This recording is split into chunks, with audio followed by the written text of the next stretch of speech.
A somber day for Ohio and Indiana. Richmond police officer Sierra Burton has been taken off life support. Earlier today, the Richmond police chief told media that Burton had died. He has since updated us, telling us that she is still alive and is surrounded by her family. Now, Burton was shot in the line of duty a few weeks ago and was in critical condition at Miami Valley Hospital. Mamie Baugh has been outside Miami Valley all day today. And Mamie, what have you learned? Megan, I'm told her remains will go to the Montgomery County Crime Lab. You remember it was 3 weeks ago that Burton was shot in the line of duty. She's been here at Miami Valley Hospital since then, fighting for her life until the difficult decision was made to take her off life support. Now, earlier today was an honor walk inside of the hospital. Dozens lined the hallway, friends, family, and members of law enforcement as she was taken from the ICU to the operating table. The Richmond police chief saying she will live on through organ donation as a hero. Now, Mamie, did you speak with any members of law enforcement? The Dayton Fraternal Order of Police telling me that they've been supporting and helping any way they could. Kyle Thomas tells me he empathizes. I have been in there for other situations, those that are very close to us here at home in Dayton, and it's a combination of emotions that is hard to express, right? There's a lot of sadness, a lot of turmoil you're dealing with. At the same time, there's a lot of peace. Now, Burton served the Richmond Police Department for 4 years. She's only 28 years old.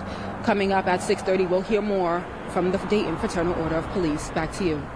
All right, thanks so much, Mamie. And reactions, of course, pouring in on social media tonight. The Preble County Sheriff's Office taking to Facebook, saying in part, quote, "We will continue to remember and honor Officer Burton's career, her life, and the sacrifices she's made, not only to protect the citizens of the Richmond community, but to anyone who has passed through." And the Montgomery County Sheriff's Office says, please keep Officer Sierra Burton's family, friends, and colleagues in your hearts and prayers during this difficult time. Now, as we wait for new updates from Miami Valley Hospital, the Richmond community's prayers and support continue. Clara Faith is live in Richmond tonight, where she's been speaking with people who live there outside of a memorial for Officer Burton. Clara. Megan, I have seen over a dozen people come up to Officer Burton's police vehicle. I'm going to step out of frame. You can see they left flowers, candles, and messages, all for the injured officer. Emotions have ran high for some of the residents I have spoken with. One woman who lived in Richmond her entire life says Burton has brought in the community closer together. A very saddened community. I really believe it brought this community closer than it has been. Everybody's come together praying for her, and I believe it's a truly sad situation. We're continuing to gather community and official reaction of how Officer Burton has inspired many throughout the community. We'll have more tonight on ABC 22 and Fox 45. Reporting live in Richmond, Clara Faith, Dayton 24/7 Now News. Clara, thanks so much. President Biden is going to be addressing the nation tonight in a rare primetime speech. It's going to happen around 8 p.m. from Independence Park in Philadelphia. His Battle for the Soul of the Nation speech is expected to touch on what's at stake in our democracy, as well as the progress the Biden administration has made in protecting the nation's core values. He's been making the case that America's democracy is still under attack. Well, a great evening out here for Thursday Night Lights as Milton Union takes on Oakwood. Great weather, and I think right now it's really nice because we have a big cloud right over the sun, so it actually feels really good out here. Temperatures across the area, it's warm though.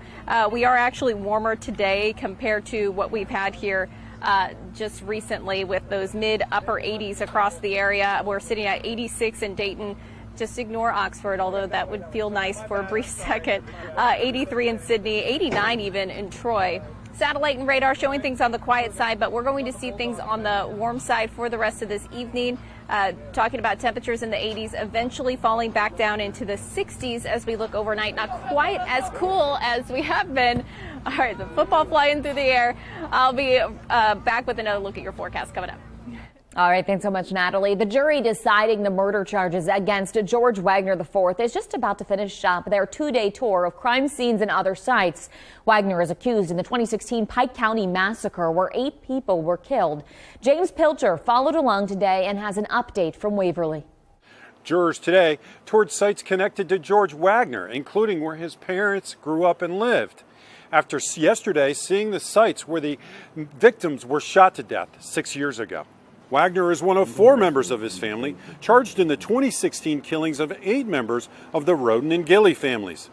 Today started with 2 stops at the Flying W Ranch, owned by Frederica Wagner, matriarch of the Wagner clan. She's Billy Wagner's mother and George's grandmother. Frederica was initially charged with perjury and obstruction of justice in the case, but those were later dropped. The jury was then expected to see where Angela Wagner lived with her parents in Scioto County. Angela Wagner's mother, Rita Newcomb, was also charged after the murders and has since pleaded guilty to a misdemeanor obstruction charge. Jurors are to end today's tour by seeing the actual trailers where the Rodens lived and where they died. There's a hearing here scheduled tomorrow on whether some evidence from social media can be used, and then opening statements are expected to begin on Tuesday. Back to you guys. All right, thanks, James. Former President Trump's legal team has requested a special master to be appointed to review the documents taken from his Mar-a-Lago estate during the FBI's raid, but we still don't know if one will be appointed. Today, a judge heard arguments from Trump's attorneys and the government. His legal team says a special master should review the documents protected by attorney-client or executive privilege. The DOJ says that's not necessary because a separate filter team has already reviewed it. A judge will issue her ruling in writing, but we aren't sure whether that's going to be tonight when that will happen. And new video of a Columbus police officer shooting and killing a man in bed while serving an arrest warrant. It's drawing national attention and outrage from across the community. Tonight, we're hearing from the attorney for Donovan Lewis's family for the first time. Luann Stoya reports. The family's attorney, Rex Elliott, says everyone should be outraged and demanding reform. This is video of Donovan Lewis's loved ones coming into the news conference downtown. Rex Elliott speaking on behalf of the family, saying these are the faces of just a few of the many people that have had their lives altered forever. Elliott is critical of the city and CPD, saying there's been a lot of talk and not a lot of action following police-involved shootings, and whatever is being done right now is not working. Elliott says the family appreciates the support from across the community, but he stresses any protests should be peaceful and respectful. I'm Luann Stoya reporting. Luann, thanks. And with a string of officer-involved shootings in Columbus and across Ohio, Steve Levine is digging into the police training that's required by the state. More than a half dozen police agencies from around Columbus in Clinton Township this week to brush up on their law enforcement training. Officers this year required by the state of Ohio to have at least 24 hours of professional training. Diversity, inclusion, and equity training, the only class that is mandatory. Diversity instruction, part of 16 hours of training. 3 other classes must be chosen from a list of 6 categories that include use of force, mental health response, and officer wellness. A final 8 hours of training must be from 2 classes chosen from 10 categories that include body-worn cameras, law enforcement response to mass protests, community engagement, and use of deadly force. Many of these classes are done in person with in-house instruction, but several officers and all law enforcement agencies allowed to do a lot of this training through online courses. In Columbus, I'm Steve Levine for Dayton 24/7 Now News. And I'm Matt Digby, live in West Milton side of Thursday Night Lights as Milton Union gets ready to host Oakwood. Coming up in just a few minutes here from both coaches as they give the keys to what they feel will be a pivotal Week 3 contest. And a brand new loan is helping certain first-time home buyers buy their first home. Up next, who it's for and what people won't have to pay as part of the program. You're watching Dayton 24/7 Now.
Weather Window, presented by the National Weather Desk. A beautiful spectacle in the skies across Charleston, South Carolina Wednesday evening. After sunset, a cloud close to the horizon cast a shadow across the sky and onto the clouds. It's a phenomenon that's more noticeable when the atmosphere is hazy. And there's beauty in the Texas Panhandle, gorgeous horses enjoying their surroundings. Want to see your weather photos and videos on TV? Click Chime In on this station's website to share.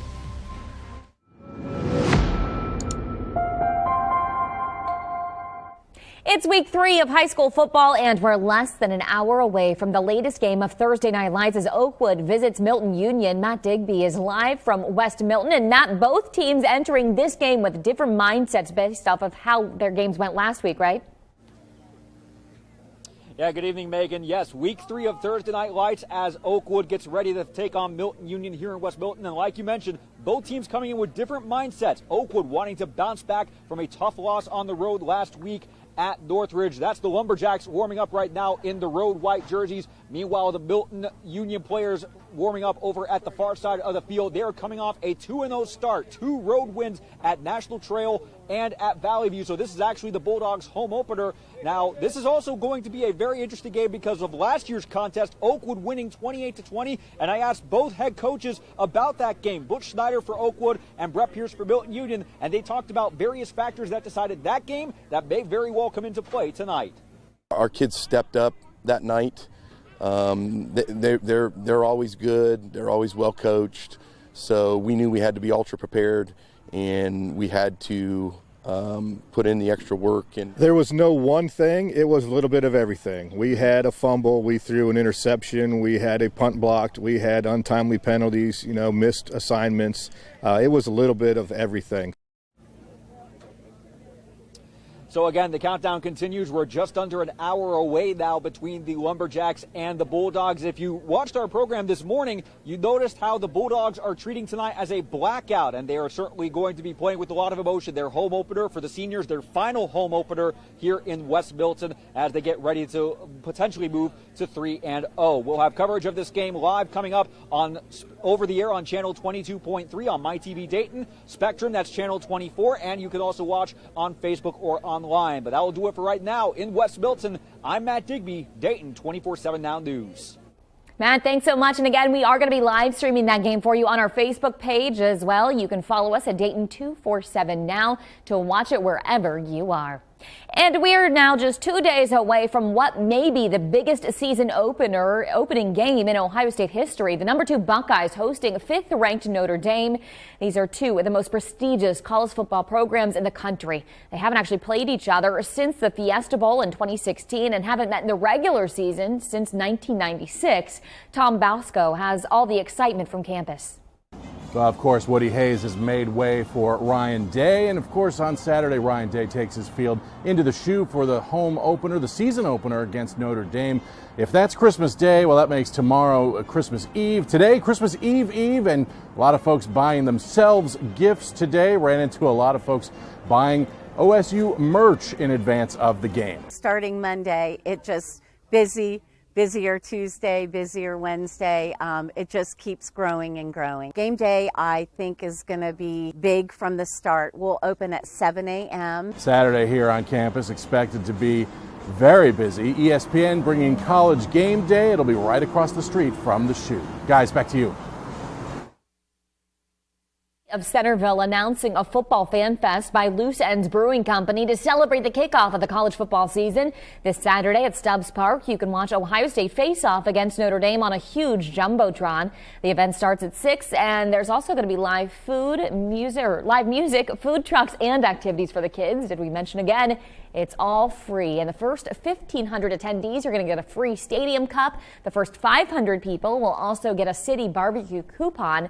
Loose Ends Brewing Company will have craft beer for sale with proceeds benefiting the Centerville Boosters Club. And if you bring school supplies, you can help us stuff the bus and help a local nonprofit give free supplies to teachers in the area.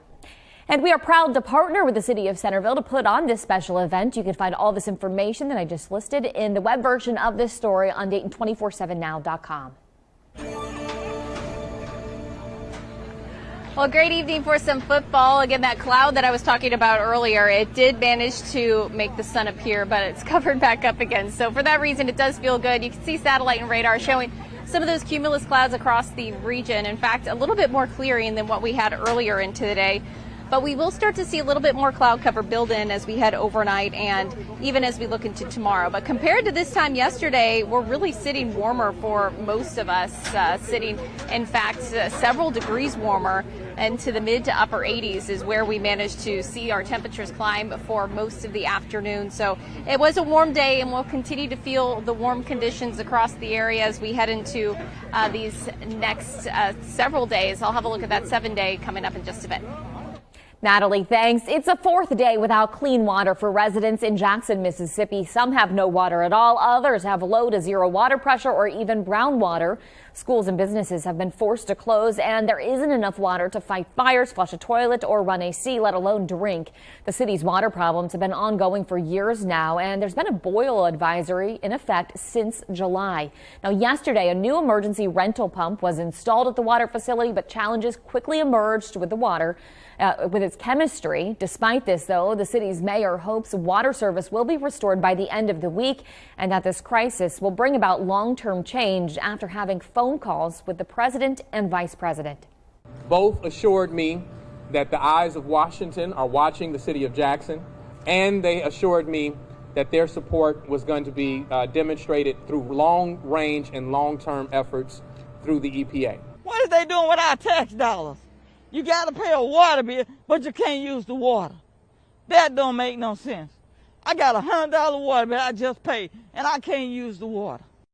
Now, the EPA recently announced it is sending nearly $75 million in federal water and sewer infrastructure to the state. Mississippi has deployed the National Guard, and President Biden approved an emergency declaration on Tuesday.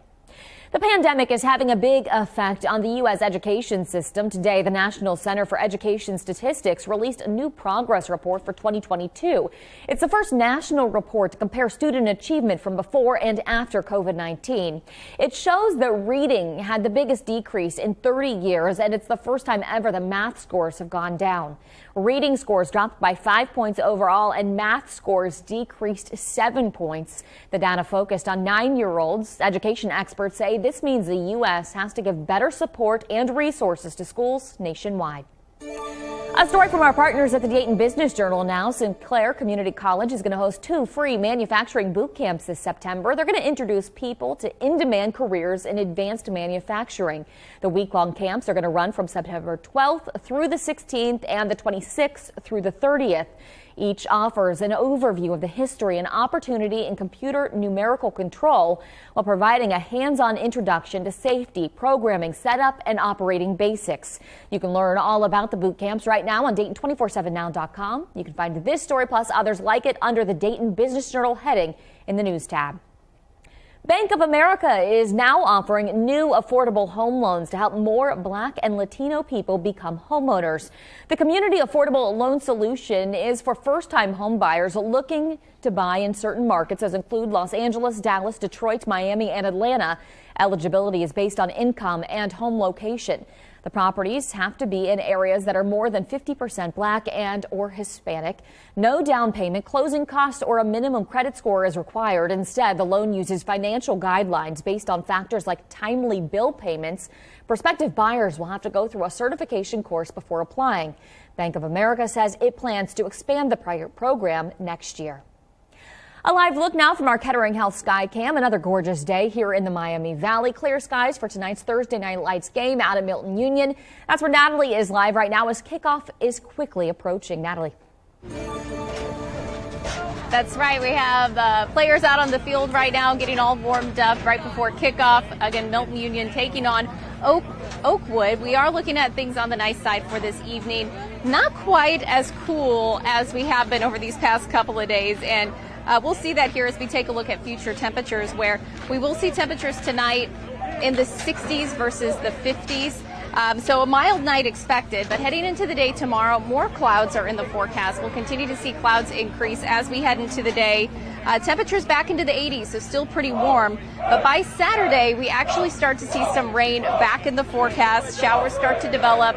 Going to look at that Labor Day weekend forecast coming up here in just a bit. Natalie, thanks. How about a fantastical trip back in time this weekend? Still ahead, where you can have a magical experience and feel like royalty. You're watching Dayton 24/7 now.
The Dayton 24/7 Now News app, brought to you by the Jeff Schmidt Auto Group.